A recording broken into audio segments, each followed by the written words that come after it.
Hello મારા વહાલા વહાલા વિદ્યાર્થી મિત્રો, કેમ છો? મજામાં? આશા રાખું છું કે તમારા બધાનું પેપર બહુ સારું ગયું હશે. આજે આપણે પેપરનું સોલ્યુશન કરવાના છીએ. 2024માં લેવાયેલું ફિઝિક્સનું પેપર 11 માર્ચ આજની તારીખ છે, બરાબર? તો એનું સોલ્યુશન આપણે કરીએ છીએ ફટાફટ. ચાલો, મારી પાસે જે પેપર સેટ છે એ જી નંબરનો પેપર સેટ છે, બરાબર છે, જેની અંદર આપણે એમસીક્યુનું સોલ્યુશન આપણે કરશું. થિયરી પણ એકદમ ઇઝી પૂછાયેલી છે તમને બધાને, આપણે આગળ જોતા જશું. હવે પહેલો એમસીક્યુ આપણે જોઈએ. નીચે આપેલ પદાર્થમાંથી કયા પદાર્થનું તાપમાન વધારતા તેની અવરોધકતા ઘટે છે? બરાબર, અવરોધકતા ઘટે, તાપમાન વધે અને સાથે સાથે અવરોધકતા ઘટે. હવે અવરોધકતા ક્યારે ઘટે? તો કે એના જે સહસંયોજક બંધ તૂટે અને ઇલેક્ટ્રોન મુક્ત થાય તો જ અવરોધકતા ઘટે. એટલે આનો જવાબ આવશે ઓપ્શન સી. બરાબર છે, સિલિકોન. સિલિકોન છે એ એક પ્રકારનો અર્ધવાહક છે. રેડી? તો આનો જવાબ આવશે ઓપ્શન સી. પછી નેક્સ્ટ એમસીક્યુ છે, એક કારની સંગ્રાહક બેટરીનું ઈએમએફ 12 વોલ્ટ છે, એટલે વોલ્ટેજ તમને આપી દીધા છે, 12 વોલ્ટ વી આપી દીધા છે, અને આંતરિક અવરોધ 0.6 છે. તો મહત્તમ કેટલો પ્રવાહ? V is equal to I સમીકરણ મૂકી દેશો એટલે સીધે સીધું તમને આનો જવાબ મળશે. V is equal to I R I is equal two શું થાય? વીના છેદમાં આર, એટલે 12 ના છેદમાં 0.6 કરશો એટલે 120 ના છેદમાં 6 × 4 = 20 એમ્પિયર. સીધો આનો જવાબ આવશે. Option A is correct. Ready? ચાલો, હવે આને ઉપર લઈ લઈ. તમે ઓપ્શન ટીક કરતા જાજો, મારે આમાંથી પાછા નીકળી જાય. રેડી? હાલો ફરી પાછું. હવે ત્રીજો એમસીક્યુ છે, કેપિટલ આર ત્રિજ્યાવાળી સુવાહક તારની રિંગના કોઈ એક વ્યાસના અંત્ય બિંદુ કેપિટલ એ અને બી વચ્ચે 12 વોલ્ટની બેટરી જોડવામાં આવે છે. તો બેટરી દ્વારા આઈ પ્રવાહ પ્રાપ્ત થાય છે. તો સુવાહક રિંગ વડે કેન્દ્ર પર ઉદ્ભવતું ચુંબકીય ક્ષેત્ર. હવે આમાં એકચ્યુઅલમાં કેવું છે કે તમે આ રીતના ગોળાકાર રિંગ વિચારો અને એના કોઈ પણ બે અંત્ય બિંદુ લઈ લો આ રીતના, અને ત્યાં વચમાં તમે બેટરી રાખી દો અને આની આ રીતે જોડી દો. ધારો કે પ્લસમાંથી આ માઇનસ છે, પ્રવાહ આ દિશામાં જાય છે, બરાબર? તો બે રિંગમાં છે એ પ્રવાહ બે બાજુ અડધો અડધો થઈ જશે, બરાબર? આ બાજુ પ્રવાહ ઉપર જાય, અહીંયાથી પ્રવાહ નીચે જાય.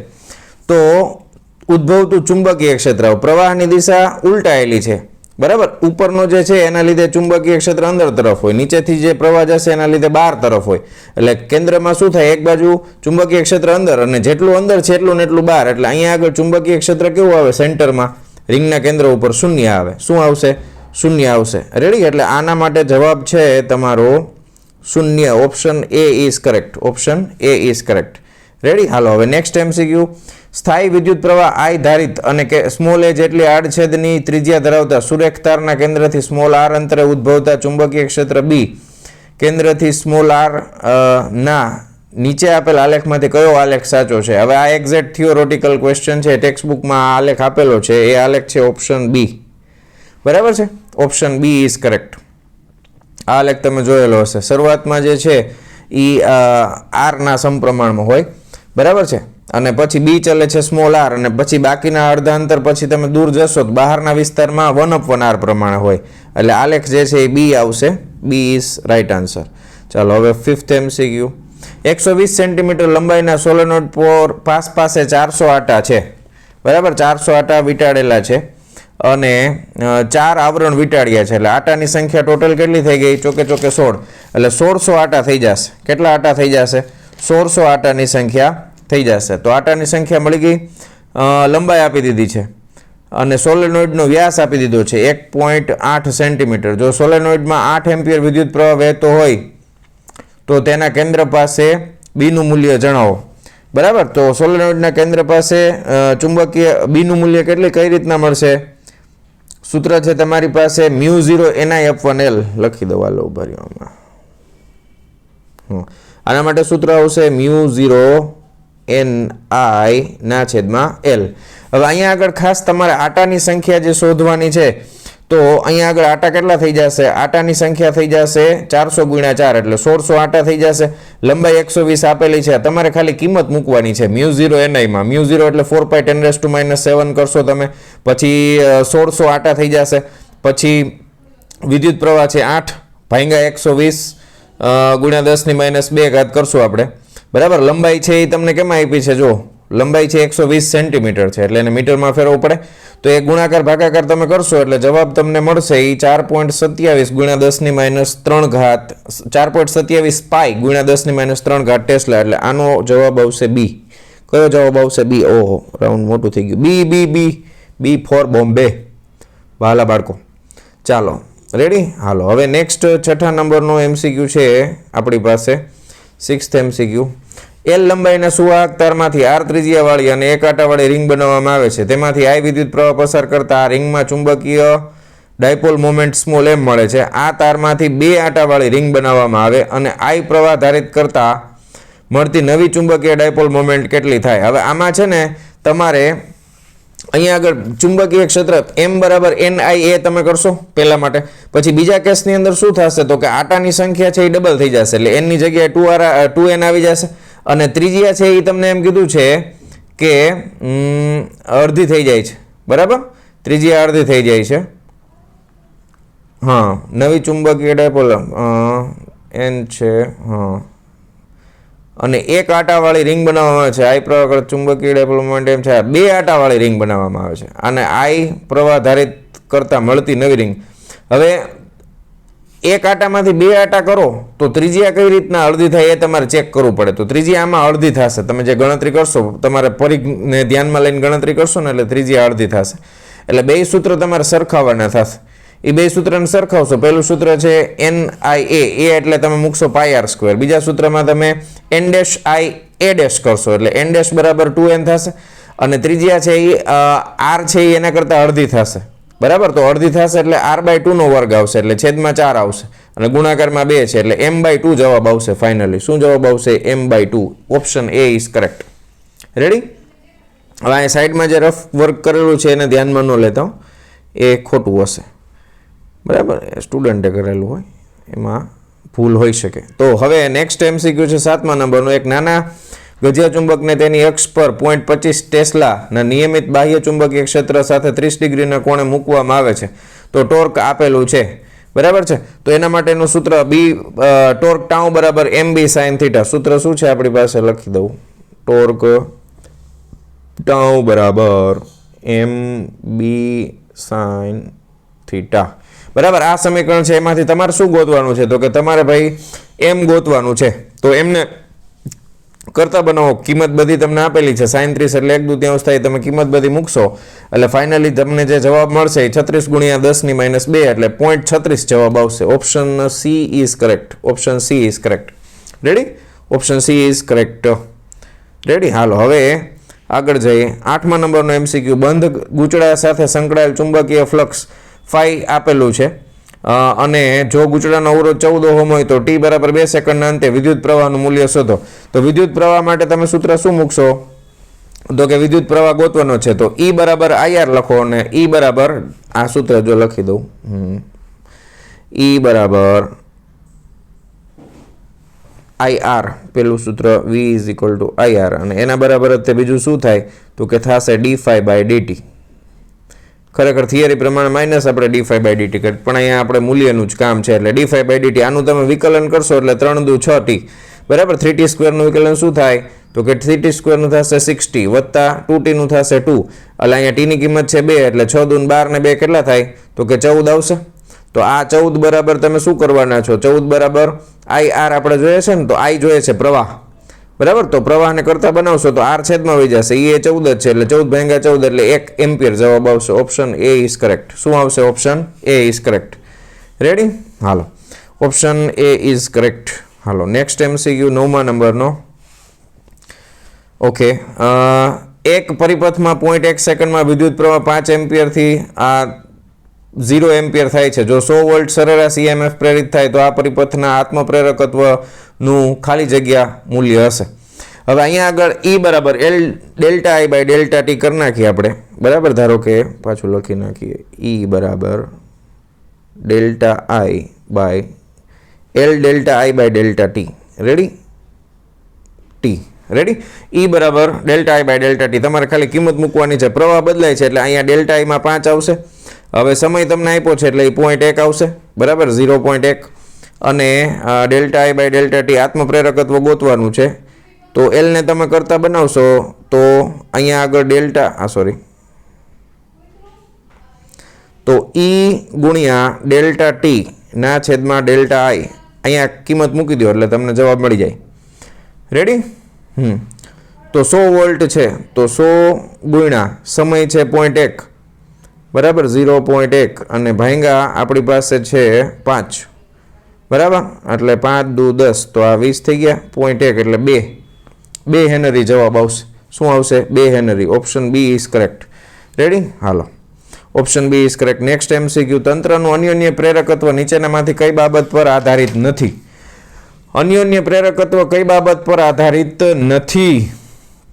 4 ઓપ્શન તમે જુઓ. ગૂંચળામાં આટાની સંખ્યા ઉપર આધારિત જ છે. ગૂંચળાની અંદર રહેલા માધ્યમની સાપેક્ષ પરમિએબિલિટી, 2 ગૂંચળા વચ્ચેનું અંતર, ગૂંચળામાંથી પસાર થતા વિદ્યુત પ્રવાહ. ઓપ્શન ડી આવશે. વિદ્યુત પ્રવાહ ઉપર આધાર નથી. એનું સૂત્ર તમે યાદ કરો. ઓકે, પાછું લખાણવાળું. હા, ઓપ્શન ડી બરાબર છે. μ0 n1 n2 a/l આપણે લખીએ છીએ બરાબર. તો એ સૂત્ર પ્રમાણે તમે જોશો એમાં ક્યાંય વિદ્યુત પ્રવાહ આવતો નથી એટલે વિદ્યુત પ્રવાહ પર આધારિત નથી. Option D is correct. તો 11મો MCQ.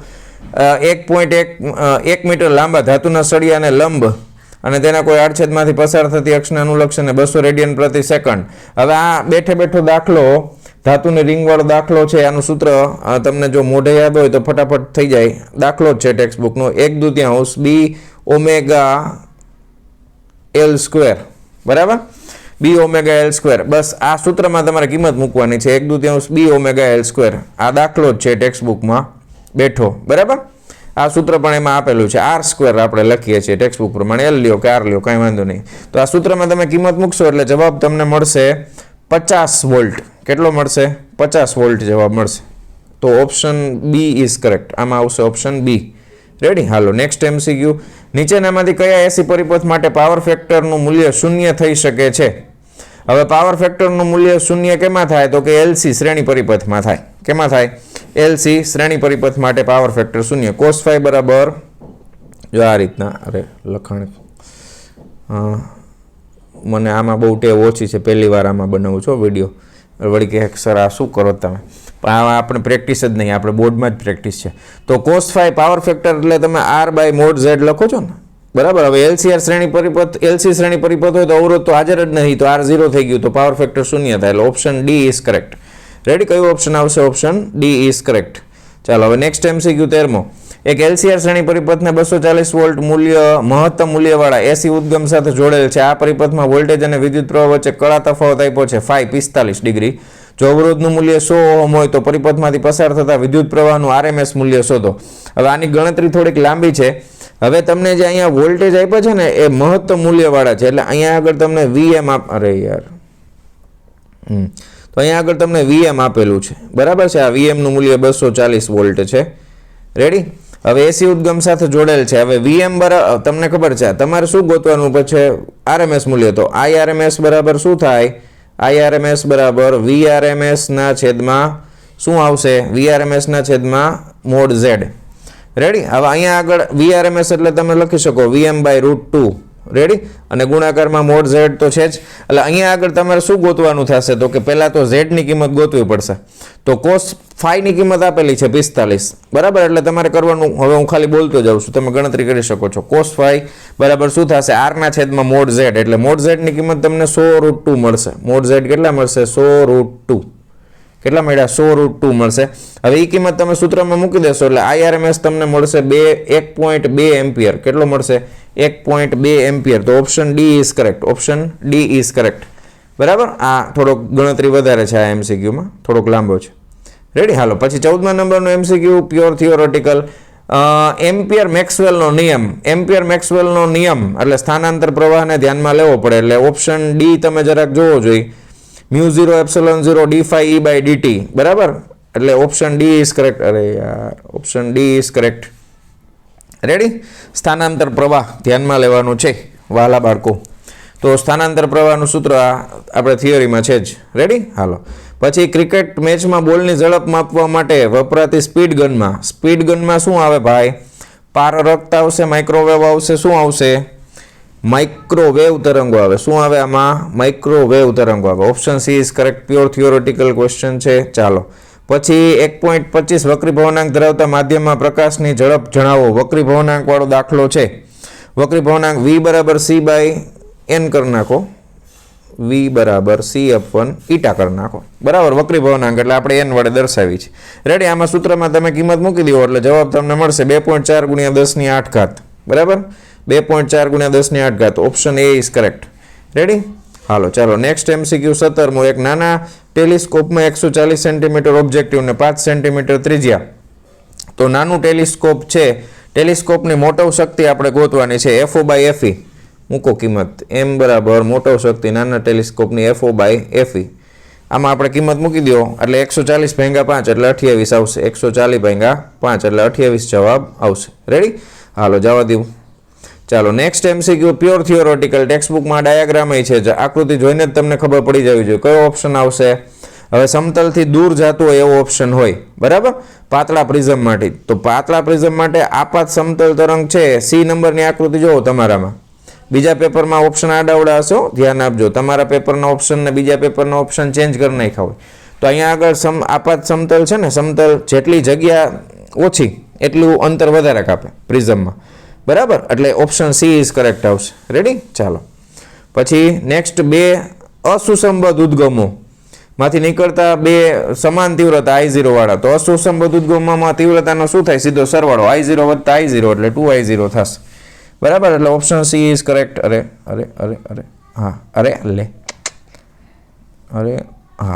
Option C is correct. ચાલો રેડી, પછી ફોટો ઇલેક્ટ્રિક અસરમાં આપાત પ્રકાશની આવૃત્તિ વધારવાથી.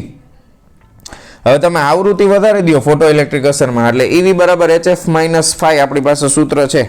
બરાબર, EV બરાબર HF, EV0 બરાબર HF - phi. તો તમે વધારશો, આવૃત્તિ વધશે એટલે સામેની સાઈડ સ્ટોપિંગ પોટેન્શિયલ પણ વધશે. બરાબર, સૂત્ર જો લખી દઉં, EV0 બરાબર HF - વર્ક ફંક્શન phi0. અરે ટકાવારી નહીં, phi0 છે ધાતુનું વર્ક ફંક્શન. એટલે તમે F વધારો ડાબી બાજુ તો જમણી બાજુ શું વધે? E તો અચળ છે એટલે V0 વધે, તો સ્ટોપિંગ પોટેન્શિયલ વધે. Option B is correct. Ready, હાલો પછી નેક્સ્ટ. એક પ્રયોગમાં photo electric cut off voltage 1.5 volt છે. તો ઉત્સર્જાયેલા ફોટો ઇલેક્ટ્રોનની મહત્તમ ગતિ ઉર્જા kmax નું સૂત્ર તમારે મૂકવાનું છે. મહત્તમ ગતિ ઉર્જાનું સૂત્ર મૂકી દો, EV0 બરાબર kmax. બરાબર, હવે આની ગણતરી તમે કરી લેજો. જો EV0 બરાબર kmax થશે. હવે અહીંયા જે તમને ખાસ મેં આ કરાવેલા છે, બોર્ડમાં પૂછાયેલા, આ ઘણીવાર પૂછાઈ ગયેલો છે. આ વોલ્ટમાં છે તો તમે ઈની કિંમત 1.6 × 10 તો એ જૂલમાં જવાબ આવે. ભાંગા ઈ કરી નાખો એટલે ઇલેક્ટ્રોન વોલ્ટમાં જવાબ આવે. એટલે 1.5 વોલ્ટ હોય તો 1.5 ઇલેક્ટ્રોન વોલ્ટ જ જવાબ આવે. Option A is correct. Ready, option A is correct. પછી 22મો. 10⁻⁹ કિલોગ્રામ દળ ધરાવતા ગતિશીલ રજકણની ડી બ્રોગલી તરંગ લંબાઈ આટલા મીટર હોય તો તેની ઝડપ. બરાબર છે. હવે ડી બ્રોગલી તરંગ લંબાઈ માટે તમારે ઝડપ ગોતવાની છે. તો ઝડપ વેગને લેમડા બરાબર લેમડા બરાબર શું થાય? h/p થાય. બરાબર, p એટલે વેગમાન એટલે h/mv કરી નાખો. તો વેગને કરતા બનાવો તો v બરાબર શું થઈ જાય? h/m lambda. હવે આમાં તમે જ્યારે કિંમત મૂકી દેશો, ગણતરી તમે કરી લેજો. એનો જવાબ જે આવે છે 2.2 મીટર પ્રતિ સેકન્ડ આવશે. કેટલો આવશે? 2.2 મીટર પ્રતિ સેકન્ડ. મેં તમને સૂત્ર કહી દીધું છે, એમાં કિંમત મૂકી દેજો. પછી નીચેનામાંથી કયા દ્રવ્યની થ્રેશોલ્ડ આવૃત્તિ પારજાંબલી વિભાગમાં નથી? ફોટો ઇલેક્ટ્રિક અસર માટે થ્રેશોલ્ડ આવૃત્તિ સૌથી ઓછી સોડિયમની હોય, પારજાંબલી વિભાગમાં ન આવે, દ્રશ્ય વિભાગમાં આવે. બરાબર, તો આનો જવાબ આવશે સોડિયમ. રેડી, હાલો પછી આ થિયોરેટિકલ ક્વેશ્ચન હતો. નેક્સ્ટ છે સ્મોલ f જેટલી આવૃત્તિ ધરાવતા પ્રકાશના ફોટોનનું વેગમાન છે એને કરતા બનાવો. આવૃત્તિવાળું વેગમાન તમારે જોઈએ છે તો hf/c આવે. શું આવે? વેગમાન છે એ hf/c આવશે. પ્યોર થિયોરેટિકલ ક્વેશ્ચન છે. બરાબર છે. E બરાબર hf ઉર્જા અને P બરાબર hf/c.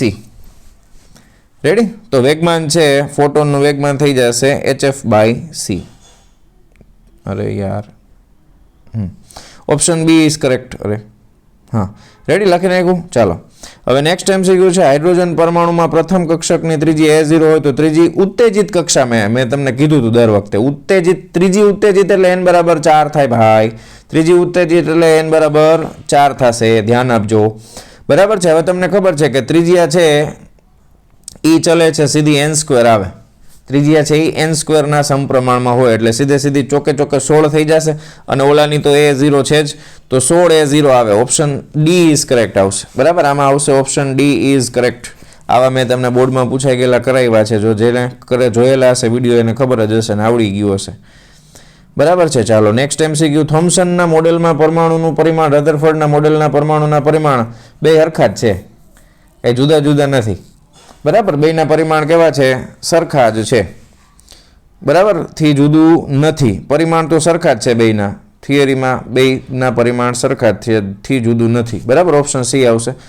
પછી નેક્સ્ટ, બોહર મોડેલ અનુસાર સૂર્યની આસપાસ આટલા મીટરની ઝડપથી આટલી ત્રિજ્યા ધરાવતી કક્ષામાં પૃથ્વીના ભ્રમણને રજૂ કરતો ક્વોન્ટમ અંક, આ કઈ રીતે સોલ્વ કરવાનો છે?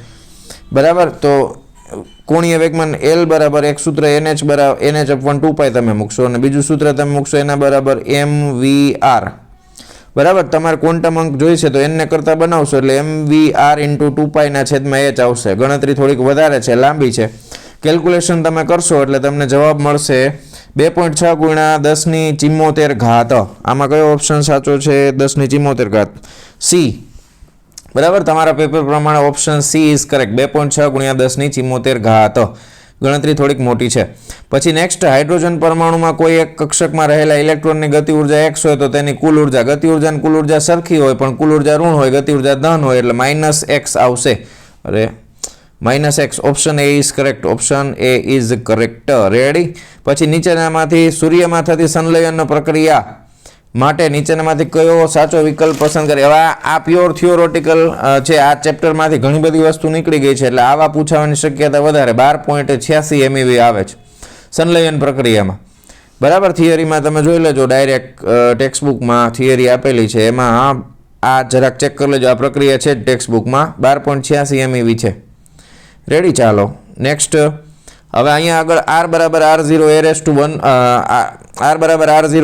1/3 સૂત્ર મૂકવાનું છે ત્રિજ્યાનું. r બરાબર r0 1/3. હવે અહીંયા તમે વર્ગ ઘનમૂળ કાઢો એ એટલે 27 થાય ને, 27નું ઘનમૂળ 3 તેરી 9 તેરી 27 અને આ 12 છે, 12 તેરી 36 એટલે 3.6 ફર્મી આવે. બરાબર છે, 3.6 શું આવે? ફર્મી આવશે. એટલે 3.6 × 10⁻15 મીટર ફર્મી. બરાબર, ફર્મી એટલે 10⁻15 મીટર એટલે option C is correct. 3.6 × 10⁻15 metre. Ready. હાલો ડન. ઓકે. હાલો પછી નેક્સ્ટ MCQ. નીચેનામાંથી કયા પદાર્થની ન્યુક્લિયર દીઠ બંધન ઉર્જા સૌથી વધુ હોય? સીધું લોખંડ. થિયરીમાં તમને કરાવેલું જ છે, લોખંડ આવશે. રેડી. હાલો, આઇન્સ્ટાઈનના દળ ઉર્જા સમતુલ્ય E બરાબર mc² સૂત્ર મૂકી દેવાનું છે. 1 મિલીગ્રામ છે.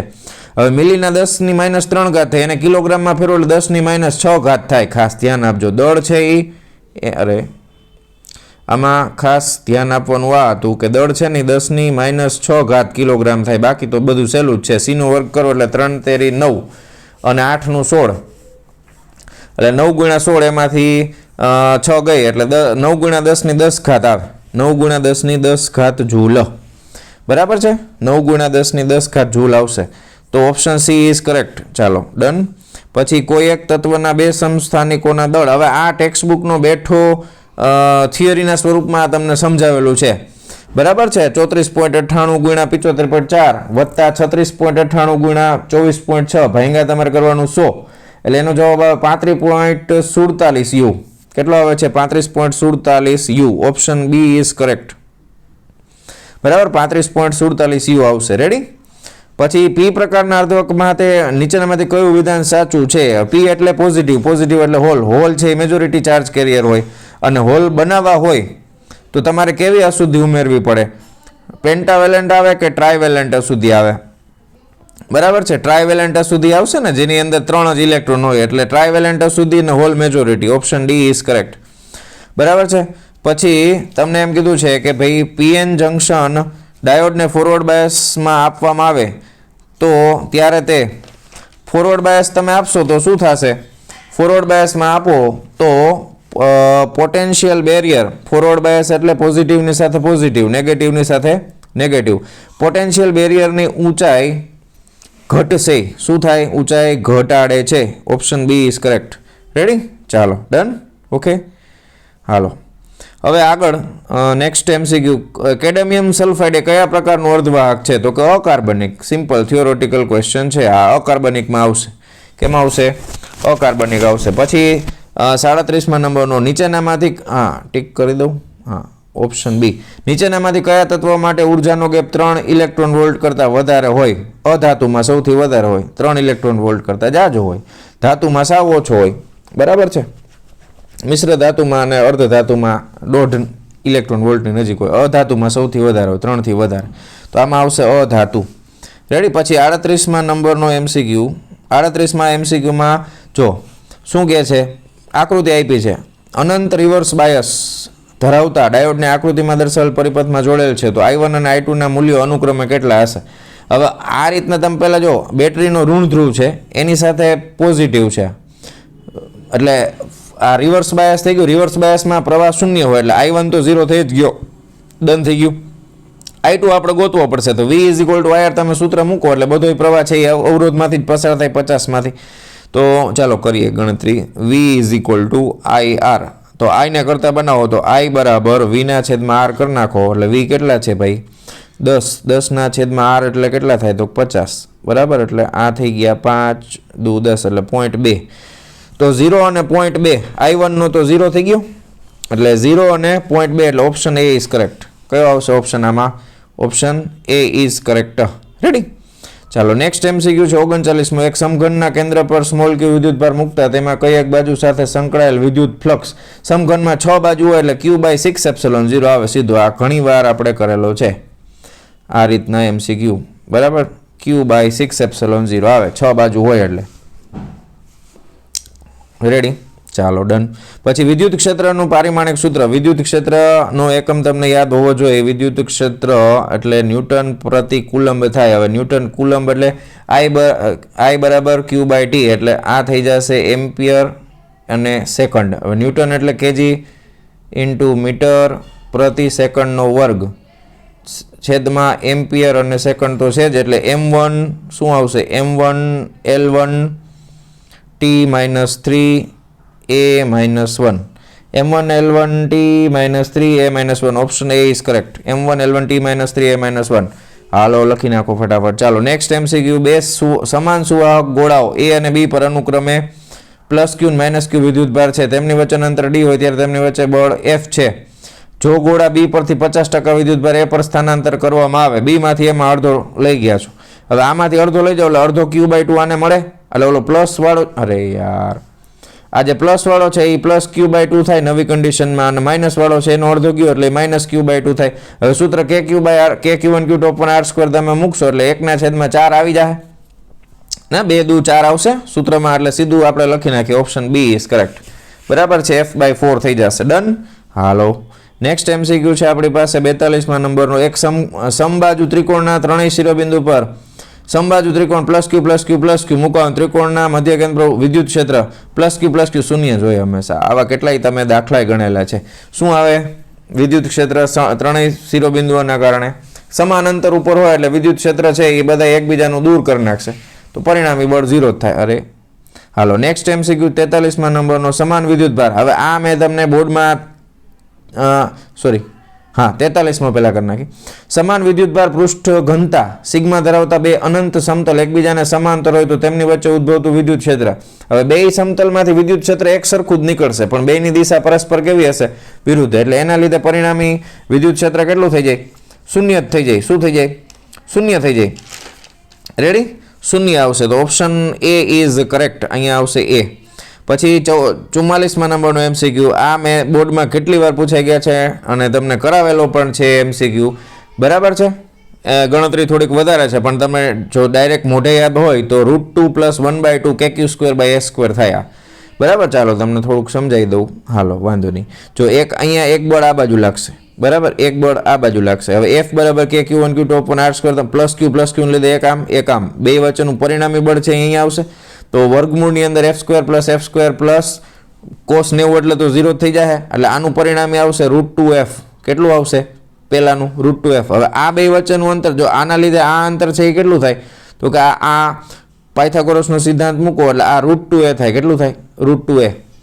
હવે એનું પાછું તમે સૂત્ર મૂકો કે Q1 Q2 બાય R સ્ક્વેરનું, એટલે અહીંયા √2a આવશે એટલે છેદમાં બગડો આવશે, બરાબર. એટલે આ થઈ જશે 1/2 f થઈ જાય, બરાબર. 1/2 f થાય, બેનો સરવાળો કરશો એટલે √2 plus 1/2 KQ² by a square આવશે, એટલે option A is correct. Ready? Hello next MCQ 45માં નંબરનો. સ્મોલ r ત્રિજ્યાવાળા વર્તુળાકાર માર્ગના કેન્દ્ર પર +q વિદ્યુતભાર મૂકેલો છે. આ વર્તુળાકાર માર્ગના કોઈ એક વ્યાસના એક અંત્યબિંદુ પરથી બીજા અંત્યબિંદુ સુધી +q વિદ્યુતભારને લઈ જવામાં +q વિદ્યુતભાર વડે ઉદ્ભવતા વિદ્યુત ક્ષેત્ર વડે થતું કાર્ય. હવે સમસ્થિતિમાન પૃષ્ઠ થાય, જો વિચારો થોડુંક. સમસ્થિતિમાન પૃષ્ઠમાં તમે વિદ્યુતભારને ગમે ત્યાં ગતિ કરાવો, કાર્ય હંમેશા શૂન્ય જ થાય. તત્સર્વમ શૂન્યમ શૂન્યમ વાલા બાળકો, તત્સર્વમ શૂન્યમ શૂન્યમ. ઓપ્શન બી ઇઝ કરેક્ટ, બરાબર છે. Option B is correct. Ready? તત્સર્વમ શૂન્યમ શૂન્યમ. ચાલો હવે નેક્સ્ટ MCQ 46માં. સુવાહકનો વિદ્યુત ક્ષેત્રમાં મુકતા પ્રાપ્ત સ્થિત વિદ્યુત શાસ્ત્રના પરિણામો નીચે આપેલ વિકલ્પમાં કયો વિકલ્પ ખોટો છે? સુવાહકની અંદર વિદ્યુત ક્ષેત્ર શૂન્ય હોય છે, એ વિકલ્પ સાચો છે. સુવાહકના અંદરના વિસ્તારમાં વધારાનો વિદ્યુતભાર હોય છે, આ ખોટું છે ભાઈ. Option B is wrong. એટલે ટૂંકમાં જવાબ અરે યાર, જવાબ સાચો કયો થાય? બી. એટલે આ વાક્ય ખોટું જ ટૂંકમાં, સમજાણું? વિદ્યુતભાર હંમેશા સપાટી ઉપર જ હોય, કોઈ દિવસ અંદરના ભાગમાં ન હોય સુવાહકમાં, ખ્યાલ આવ્યો? એટલે ઓપ્શન બી ઇઝ કરેક્ટ. પછી ચાર્જ કરેલા કેપેસિટરને બેટરીથી અલગ કરી દીધું, એટલે +q એક બાજુ -q. બે પ્લેટ વચ્ચેના અંતરમાં વધારો કરવામાં, અંતર ગમે એટલું વધારો, એકમાં +q એકમાં -q, તો પ્લેટ પરનો વિદ્યુતભાર ઘટે, બે પ્લેટ વચ્ચેનો વિદ્યુત સ્થિતિમાન ઘટે, પ્લેટ પરનો વિદ્યુતભાર અચળ રહે. ઓપ્શન સી ઇઝ કરેક્ટ વાલા બાળકો, કારણ કે વિદ્યુતભાર થોડોક બદલાય, ભલે પ્લેટ ગમે એટલી આગળ લઈ જાવ, એકમાં +q એકમાં -q, વિદ્યુતભાર અચળ રહે છે. રેડી? એકદમ સહેલું પેપર છે આ વખતે બોર્ડનું. નીચેનામાંથી કયો અણુ ધ્રુવીય નથી? જો H માં પ્લસ હોય, Cl માં માઇનસ હોય, NH3 માં પ્લસ માઇનસ હોય, H2O માં પ્લસ માઇનસ હોય, પણ H2 માં ન હોય. આ કેમેસ્ટ્રીનો પ્રશ્ન છે, પણ આપી દીધો છે, તો option D is correct. Ready? H2 તમે તો બધું ભણ્યા છો એટલે તમને કંઈ ચિંતા હોય નહીં, કેમેસ્ટ્રી એવું સરસ કર્યું હોય. હવે 12 પાઇકોફેરાડના એક કેપેસિટરને 50 વોલ્ટની બેટરી સાથે જોડવામાં આવે તો તેમાં સંગ્રહિત ઉર્જા, જો કેપેસિટન્સ આપી દીધું છે અને વોલ્ટેજ આપ્યા છે, તો 1/2 CV² સૂત્ર મૂકી દો એટલે જવાબ મળી જશે, બરાબર છે. 1/2 CV² ઉર્જાનું સૂત્ર 1/2 CV², બરાબર. પાઇકો એટલે કેટલા થશે? 10⁻12 થાય, એ ધ્યાન રાખજો, બરાબર છે. 10⁻12 થશે. ગણતરી કરશો એટલે તમને જે જવાબ મળશે એ 1.5 × 10⁻8 જૂલ આવશે, બરાબર. Option B is correct. Ready? ચાલો, અને 50માં નંબરનો MCQ. L લંબાઈના સુવાહક તારને સમાન રીતે ખેંચીને તેની લંબાઈ બમણી કરવામાં આવે, તેની વાહકતા, અવરોધકતા પૂછી નથી, વાહકતા પૂછી છે. વાહકતા કંઈ બદલાય જ નહીં, ભલે તાર તમે ગમે એટલો ખેંચો, વાહકતા અચળ રહેશે. તો આશા રાખું છું કે તમને બધાય જવાબ ખબર પડી ગયા હશે અને બધાય વિદ્યાર્થીઓને બહુ સારા માર્ક્સ MCQમાં કવર થયા હશે. તમે કોમેન્ટ્સમાં લખજો કેટલા MCQ તમારા સાચા પડ્યા છે, બરાબર. હવે આપણે આગળ વધીએ તો આ MCQ તો આપણે સોલ્વ કરી નાખ્યા, પણ તમે થિયરીના તમે પ્રશ્ન જો, એકદમ બધી વસ્તુ મેં તમને કરાવેલી છે, એકદમ સહેલો પોર્શન છે આ વિભાગ, બરાબર છે. આમાં મોસ્ટ ઓફ દાખલા તમે મારા વિડીયો જોયેલા હશે, 12થની બધી વસ્તુ આપણે કરાવેલી છે, કોઈ વસ્તુ બાકી રહી ગયું એવું છે નહીં, દરેકે દરેક વસ્તુ કરાવેલી છે, બરાબર. એટલે દાખલા પણ આપણે બધાય કરાવ્યા છે, તમે જોઈ શકો છો. એ બધું તમે આ સેક્શનમાં જોશો ને, બધા ક્વેશ્ચન, કોઈ પણ તમે ક્વેશ્ચન લઈ લો. સમાન બાહ્ય વિદ્યુત ક્ષેત્ર મુકેલ વિદ્યુત ડાયપોલ પર લાગતું ટોર્ક, બરાબર છે. આ દાખલો એકદમ સહેલો. મોબિલિટીની વ્યાખ્યા, સૂત્ર, ચુંબકીય ક્ષેત્ર રેખાઓ, લાક્ષણિકતા કીધું હતું. તમને લાક્ષણિકતા ગમે એની પૂછે છે. વિદ્યુત ક્ષેત્રની છેલ્લા 3 વખતથી પૂછતા હતા, આ વખતે ચુંબકીયની પૂછી. બેની લાક્ષણિકતા ઓલમોસ્ટ સરખી જ આવે, બરાબર છે. આ બંધગાળો રચે ચુંબકીય ક્ષેત્ર, ઓલી બંધગાળો ન રચે, એટલો ફેર આવે, બરાબર છે. બાકી તમે કોઈ પણ ક્વેશ્ચન જોશો એ બધું આપણે આપણી ચેનલ ઉપર કરાવેલું છે. તો આશા રાખું છું કે તમારા બધાનું પેપર ખૂબ સરસ ગયું હશે. આજનો વિડીયો આપણે અહીંયા પૂરો કરીએ, મળીએ પાછા નેક્સ્ટ વિડીયોમાં. ત્યાં સુધી આવજો.